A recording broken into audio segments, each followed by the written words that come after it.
Here are all the updates from last night's Apple event. First, the iPhone 14 Pro and Pro Max. The notch is gone and now we have a dynamic island. Housing the camera and Face ID hardware, the dynamic island can change its shape while sharing information. Both the Pro and Pro Max features Pro Display XDR. The Pro models of the iPhone will be running on the new A16 Bionic chip. Now we have a 48 megapixel primary camera here, which is 65% larger than the 13 Pro. Apple has also added satellite SOS features into the iPhone along with car crash detection. The iPhone 14 Pro starts at Rs 1,29,900 and the Pro Max starts at Rs 1,39,900. Then we have the iPhone 14 and the bigger 14 Plus with a 6.7-inch Super Retina XDR display. The regular iPhone variants feature a new front camera with autofocus.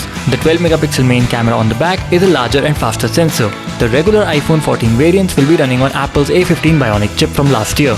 The iPhone 14 starts at Rs 79,900 and the 14 Plus starts at Rs 89,990. Apple Watch Ultra. It is made of grade 5 titanium and sapphire crystals. It will offer 36 hours of battery life. It is available only in 49mm size, offered at Rs 89,900.